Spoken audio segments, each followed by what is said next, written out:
Guys তোমরা সব কেমন আছো? আশা করছি ভালো আছো। মেশিনটা নিয়ে কাজ করি, মেশিনটা একটু খারাপ হয়ে গেছে। এই হঠাৎ কীভাবে জানি না, চলছে না, জ্যাম হয়ে গেছে। মিস্ত্রিকে ডাকা হলো, মিস্ত্রি বললে খুলে খেলে দেখো। তারপরে দেখছি আমি কী কদ্দূর হয়েছে জানাও। খুলে খেলে দেখলাম, দেখার পরে দেখলাম যে একটু জ্যাম হয়ে গেছে। তো খুলে খেলে দেখো কী অবস্থা, মেশিনটা চলছে না, চলতে চলতে বন্ধ হয়ে যাচ্ছে। দেখো কী অবস্থা, ভিতরে কত নোংরাও জমেছে আর ওই জায়গাটা খারাপ হয়ে গেছে। তো আমি খুললাম, খুলে টিয়ে খোলাপাড়া করে নিচ্ছি। খোলার পরে ওইখানটা জাম আছে, জামটাকে ছাড়িয়ে নেবো আর কি। মিস্ত্রি ডাকা হয়েছিল, মিস্ত্রি একটু ব্যস্ত, তাই আমরা নিজেরাই করে ফেললাম।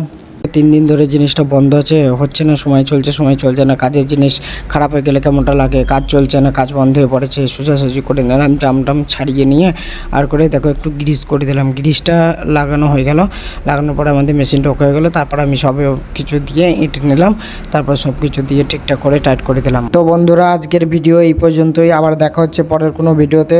ভিডিওটি ভালো লাগলে লাইক, কমেন্ট, শেয়ার করবে।